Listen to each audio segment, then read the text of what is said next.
Os israelitas estavam acampados no deserto junto ao Monte Sinai. As casas deles não eram como as nossas casas de hoje. Eles moravam em tendas e estavam organizados em famílias, de acordo com os parentes de cada filho de Israel, que eram em número de 12. O conjunto dos descendentes de cada um dos 12 filhos de Israel chamava-se tribo. A nação israelita, portanto, dividia-se em 12 tribos, cada uma formando um grupo numeroso e unido de uma família muito grande. Os nomes das tribos eram os mesmos nomes dos filhos de Israel, a saber, Ruben, Simeão, Levi, Judá, Zebulon, Issacar, Dan, Gade, Azer, Naftali, José e Benjamim. Cada um tinha sua própria casa, isto é, sua tenda ou barraca, uma forma de habitação coberta de peles de ovelhas, amarradas com cordas e presas no chão com estacas de madeira. Faltava uma casa para Deus. Mas na conversa que teve com Moisés no Monte Sinai, Deus disse que queria ir morar com seu povo no acampamento. Era preciso fazer uma casa para Deus. Ele disse: "E me farão um santuário e habitarei no meio deles." O modelo dessa casa ou santuário foi mostrado a Moisés. Ele foi instruído a fazer tudo conforme Deus pediu. A casa de Deus deveria ser construída bem no centro do acampamento dos israelitas. O tamanho foi dado, os materiais a serem usados na construção foram recomendados, e os móveis também foi Deus que escolheu.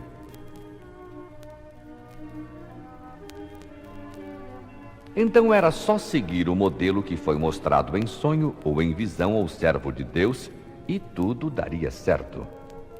Uma grande área de terra do acampamento foi cercada e ali se ergueu o santuário, nome dado para a casa de Deus no meio de seu povo. Havia um grande pátio livre, onde ficava o altar destinado a queimar as ofertas para sacrifício. Desde o começo do mundo, quando entrou o pecado e o plano da salvação foi revelado, Deus passou a exigir do pecador que lhe oferecesse sacrifícios. Uma ovelha ou cordeiro trazia-se ao altar e ali mesmo o pecador reconhecia sua culpa, confessava os seus pecados e transferia o castigo, que era seu, para o animalzinho inocente, matando-o em seguida. A vítima era um tipo de Jesus Cristo, o Cordeiro de Deus que tira o pecado do mundo. Depois de morto, o animal era queimado, um tipo da destruição do pecado pela morte de Jesus Cristo. O altar que ficava no pátio era de madeira e cobre, tendo ao centro uma grelha de cobre que sustentava o fogo aceso, deixando entrar o ar pelas aberturas da grelha e facilitando a queda das cinzas dos animais queimados. Esse altar representava o Calvário, onde Jesus deu sua vida pelos pecadores. Entre o altar do pátio e a porta de entrada para o santuário havia uma bacia. Tanto a bacia quanto a sua base eram de cobre. Nela havia sempre água limpa para os sacerdotes lavarem as mãos e os pés antes de chegarem junto do altar para os serviços religiosos. Caso o sacerdote não se lavasse antes de queimar as ofertas ao Senhor, a morte era certa. Essa bacia simbolizava a purificação dos pecados e a presença do inocente. Além do pátio com essas duas peças da cerimônia religiosa, de que falamos há pouco, a casa de Deus tinha dois compartimentos, chamados Lugar Santo e Lugar Santíssimo. Esses dois cômodos tinham paredes de madeira, revestidas de ouro puro, e a divisão entre ambos era uma cortina de linho fino, nas cores azul, púrpura e carmesim, e cheia de bordados. Tudo foi preparado por pessoas especialistas que puseram o coração em sua obra de arte. Mas a coisa mais importante no santuário não era a engenharia, a arte, a sua localização e tamanho, nem os materiais de primeira qualidade empregados na sua construção. eram os serviços religiosos feitos nele e o que significavam para o povo de Deus. Aliás, o santuário era apenas uma cópia do santuário que há no céu, lugar do trono de Deus. O modelo verdadeiro da casa de Deus está no céu. A adoração no santuário da terra servia para ensinar ao povo a verdade quanto ao santuário do céu. Durante o tempo que permaneceram no deserto de Sinai, os israelitas aprenderam muitas e preciosas lições. Tinha que ser assim para que eles se preparassem para possuir a glória da terra prometida. Várias vezes, no entanto, o povo israelita se mostrou vagaroso para compreender certas lições.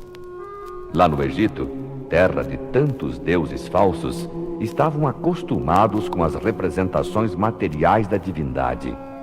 Agora, depois da saída do Egito, parecia difícil entenderem a existência do ser invisível. E foi por sentir dó dessa fraqueza dos israelitas que Deus mandou construir sua casa ou santuário como um símbolo da sua presença entre eles. No lugar santíssimo foi colocada uma caixa grande, com moldura em sua volta e 4 argolas nos cantos, para enfiarem 2 varas de madeira cobertas de ouro, como apoio ao móvel chamado arca, quando tivesse de ser transportado. A arca tinha tampa de madeira de acácia, revestida de ouro fino também. A arca representava o trono de Deus no céu. Dentro dela estavam a vara de Arão, o vapão do céu e as tábuas de pedra da lei de Deus, fundamento do seu governo. A tampa da arca se chamava propiciatório. Era uma peça inteiriça de ouro, tendo a figura de 2 anjos, também de ouro por cima. Os anjos olhavam para baixo, representando a reverência com que todas as criaturas do céu consideram a lei de Deus e seu grande interesse no plano da salvação do homem.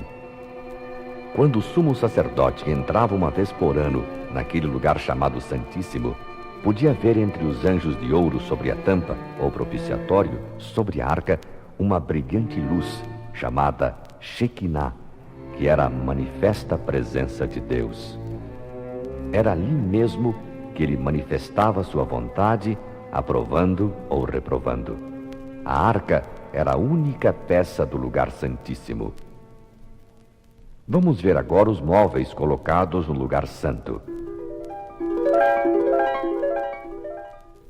Comecemos a falar da mesa para os pães da proposição, coberta de ouro puro. Sobre ela havia pratos, colheres, cântaros e tigelas de ouro puro, onde se colocavam os pães da proposição. Esses pães eram um reconhecimento de que o homem depende de Deus, tanto para o pão temporal como o espiritual, e de que é recebido apenas pela mediação de Cristo. À esquerda da entrada da casa, um candelabro de ouro puro, que simbolizava a Igreja de Deus. As 7 lâmpadas do castiçal, ou candelabro, representa o Espírito Santo. Acesas, representavam a Igreja de Deus brilhando no mundo com a luz do Espírito Santo. Junto à passagem pela cortina que separava o lugar santo do Santíssimo, estava colocado, no lugar santo, o altar do incenso. O incenso era o resultado da mistura de substâncias perfumadas, tais como resinas, gomas e especiarias de cheiro aromático. O altar do incenso simbolizava o altar da família, o lugar secreto da oração ou qualquer outro lugar onde se ora a Deus. O incenso, subindo com as orações de Israel, representa os méritos e intercessão de Cristo, sua perfeita justiça, que pela fé é atribuída ao seu povo e que unicamente pode tornar o culto de seres pecadores aceitável a Deus. Hoje em dia, como naquele tempo, o povo de Deus deve dirigir suas orações a Jesus Cristo, seu sumo sacerdote que trabalha em seu favor no santuário celestial.